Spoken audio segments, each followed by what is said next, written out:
Channel Balkhali সমগ্র বলখালী জুড়ে।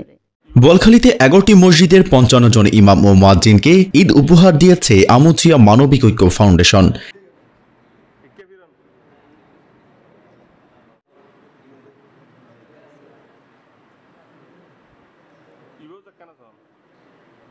বুধবার বাদ জোহর উপজেলার কালাইয়ারহাট আল ফালাহ জামে মসজিদে আয়োজিত এক অনুষ্ঠানে এ উপহার সামগ্রী তুলে দেন ফাউন্ডেশনের চেয়ারম্যান প্রবাসী মোহাম্মদ এমদাদুল ইসলাম।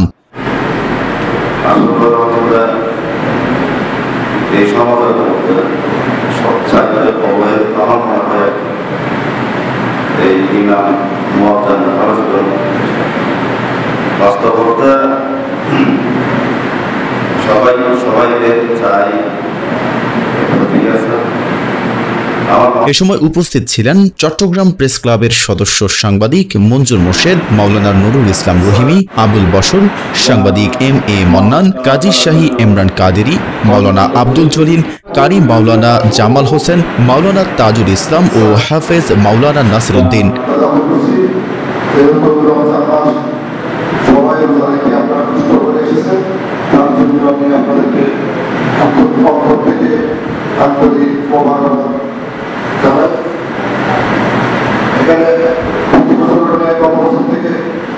আমার ভাই এমদাদুল ইসলামকে আপনাদের মাঝে সামান্যটুকু যে উপহার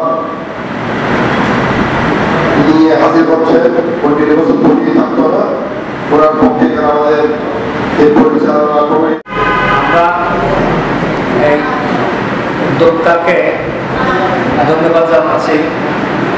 তিনি ব্যতিক্রমধর্মী এই ধরনের মানুষগুলিকে এক জায়গায় হাজির করার ব্যবস্থা করেছেন এবং তাদেরকে প্রকাশ করার দ্বিতীয় অনুষ্ঠানের নামে তাদেরকে সামনে নিয়ে আসার ব্যবস্থা করেছেন এবং এই উদ্যোগটা অনেকটা ব্যতিক্রম। উনি সে সময় প্রবাসীর মধ্যে ছিলেন, ওনার পক্ষ থেকেও আমরা উপহার পেয়েছিলাম। আলহামদুলিল্লাহ এবছর এগুলি বলে প্রদীপ ইমাম এবং মসজিদ সাহেব সহ হাফেজগণদের জন্য একইভাবে এবারও ওনার এককভাবে যে উপহার সামগ্রীর ব্যবস্থা করা হয়েছে, আল্লাহ রাব্বুল আলামিন যথাসময় মাহে রমজান শেষের উসিলায় ওনার এই দান দাতার সার্থক সে প্রোগ্রাম করেছেন। সংস্থাকে বেরিয়ে হচ্ছে ইমাম নাজির হতে, বিশেষ করে গ্রাম এলাকায় এক একজনের বেতন ৫,০০০, ৬,০০০, ১০,০০০ দিচ্ছে। এই পরিমাণ সংখ্যা চলতেছে, কারণ আল্লাহ বলেছেন হালাল রুজির মধ্যে কি আছে? বরকত আছে। এটা হচ্ছে আলেম ওলামা হাফেজদের যখন বেতনের দিকে তাকাবেন তখন বুঝতে পারবেন। আমরা বড় বড় লোকেরা বাজারের মধ্যে গিয়ে ৫০,০০০, ৬০,০০০ টাকা করছে, ১,০০,০০০ টাকা চলে যাচ্ছে, আর উনি ৫,০০০ টাকা দিয়ে বেতন নিয়ে উনি ১ মাস বেতন ওনার পরিবার চলতেছে। ব্যবসার লভ্যাংশ থেকে কিছু অংশ সমাজের উন্নয়নের সংগঠনের মাধ্যমে এলাকার মানুষদের জন্য কাজ করছেন বললেন ফাউন্ডেশনের চেয়ারম্যান প্রবাসী মোহাম্মদ এমদাদুল ইসলাম। আমি এগুলো দেখে আমার কপালে মুক্তা করে দেয়। বাস্তবতে এই উদ্যোগগুলি প্রতিটা মসজিদে দেওয়া দরকার বলে আমি মনে করি। আমার বুয়ারখালীতে আমি যাবত করে আমি দেখি নাই এরকম করে একজন খতিবকে, একজন ইমাম হাফেজকে সম্মানিত করতে আমার ইচ্ছা আছে।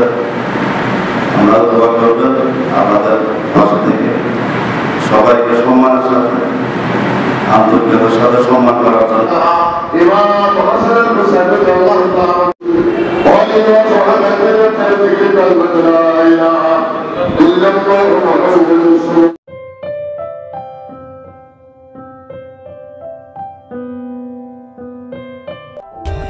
For more updates, subscribe to our channel, click the show links and enjoy watching the video.